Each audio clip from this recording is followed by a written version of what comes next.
Assalamualaikum warahmatullahi wabarakatuh. Kembali lagi di channel YouTube Rini. Nah, dalam video kali ini kita akan membahas konsep bisnis laundry. Apa aja konsepnya dan menggunakan metode apa sih di dalam bisnis laundry itu? Sebelum kita bahas, kalian wajib subscribe, like, dan juga komen, dan juga share buat video ini bermanfaat buat kita semua.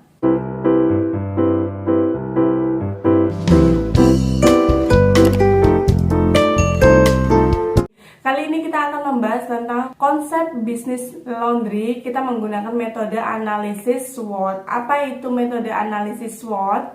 Analisis SWOT adalah salah satu cara atau metode untuk pengambilan keputusan dengan cara yang paling terbaik. SWOT sendiri itu adalah singkatan yang artinya untuk S-nya itu adalah strength atau kekuatan, untuk W-nya itu adalah weakness atau kelemahan, untuk O-nya itu opportunities atau kendala apa aja yang dialami, dan T-nya itu adalah threat, ancaman bagi usaha kalian. Nah, kita akan bahas satu persatu, dimulai dari S itu adalah strength atau kekuatan yang dimiliki oleh laundry kita. Nah, untuk strength yang pertama adalah kekuatan yang pertama kita ambil sebagai contoh adalah pelayanan dan kualitas dari laundry kita. Apabila kita memberikan layanan yang terbaik untuk customer yang datang, otomatis kita akan mendapatkan imbal balik. Customer tersebut akan kembali lagi, laundry lagi ke kita, dan selalu itu akan saling menguntungkan. Nah, contoh strength atau kekuatan yang kedua adalah menciptakan suasana kerja yang kondusif. Artinya itu adalah setiap karyawan diberikan bagian masing-masing. Jadi ada yang bagian cuci, ada yang bagian setrika, ada yang bagian antar jemput, itu dibagi sesuai dengan tupoksi mereka sendiri-sendiri.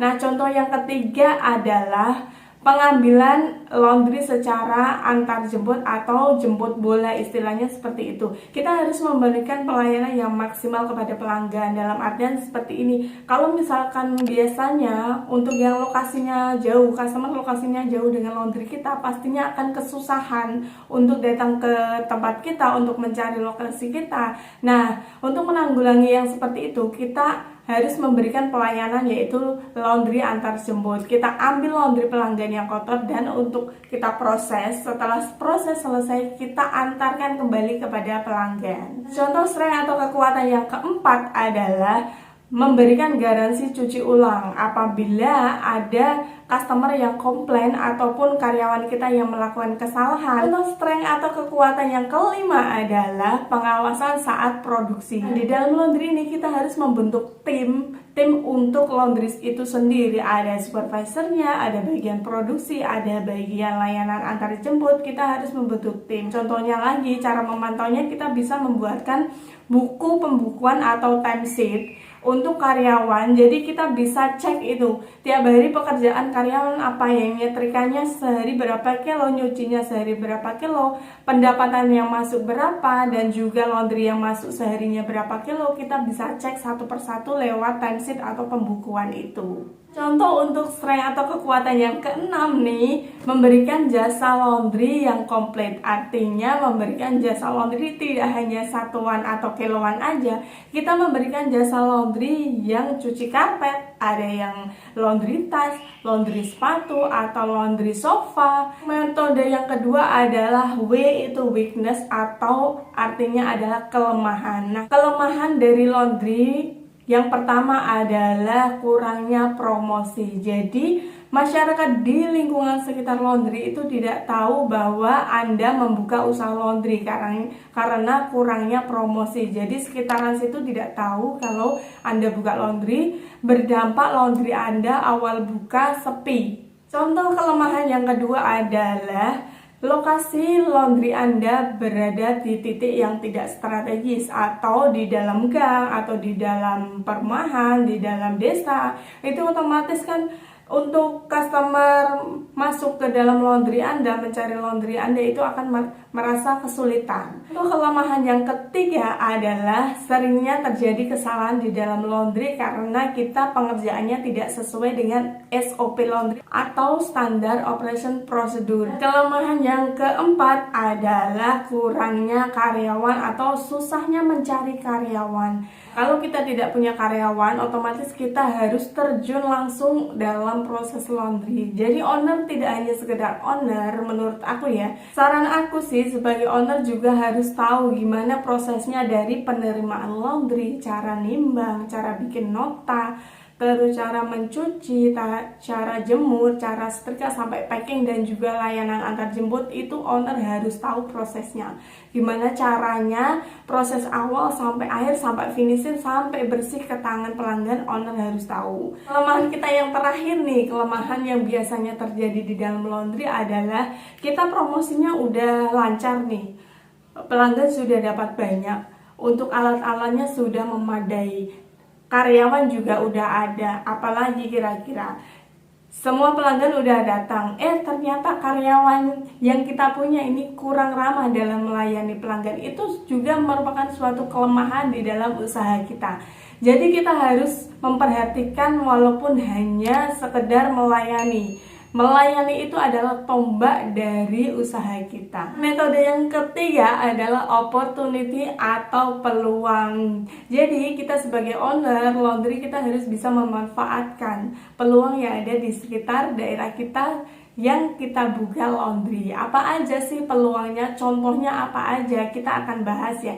Yang pertama kita contoh adalah di daerah sekitar kita masih sedikit laundry atau bahkan tidak ada laundry.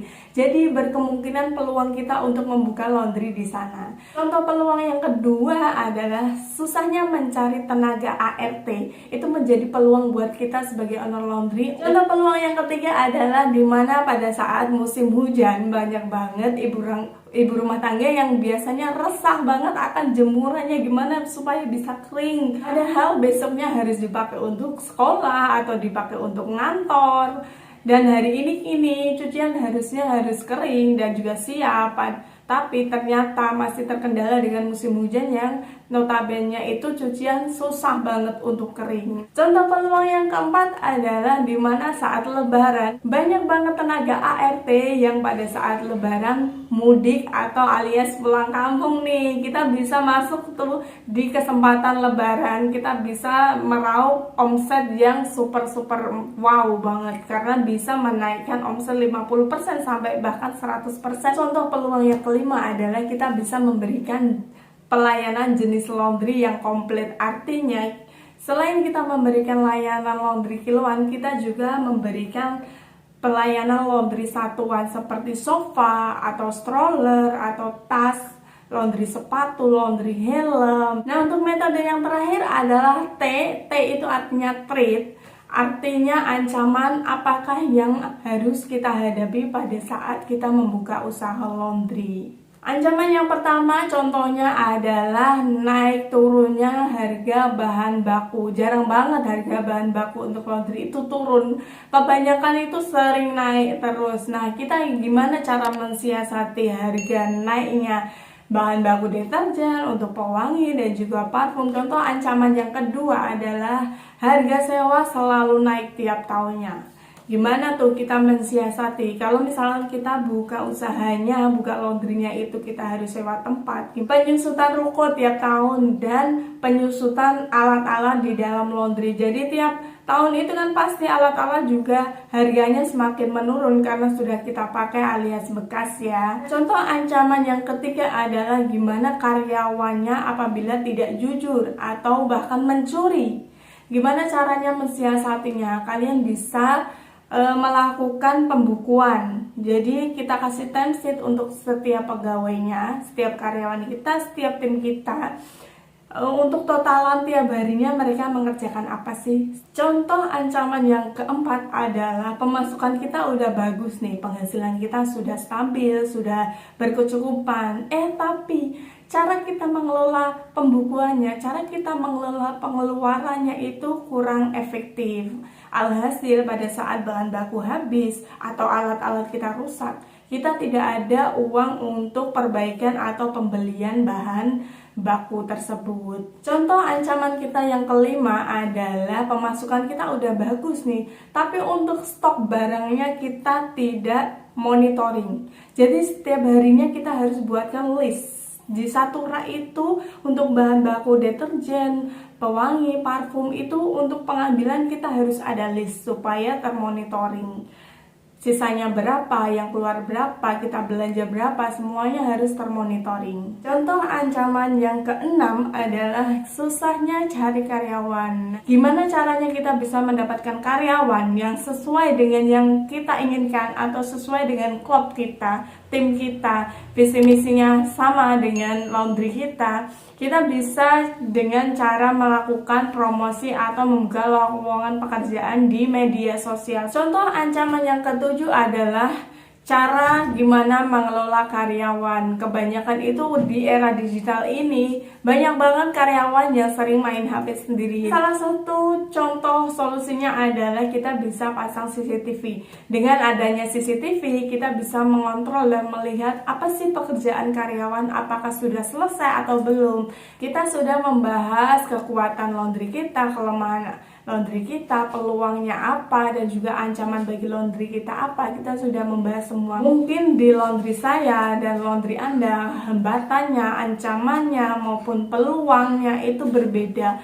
Dan apabila dalam video ini ada kesalahan aku dalam berbicara, kesalahan aku dalam penyampaian, ataupun tidak sesuai dengan pengalaman kalian, aku minta maaf ya. Dari aku cerita sekedar hanya sesuai dengan pengalaman aku aja. Semoga untuk yang mau buka usaha laundry disegerakan, dan untuk yang baru mulai usaha laundry semoga kita sukses bareng-bareng ya.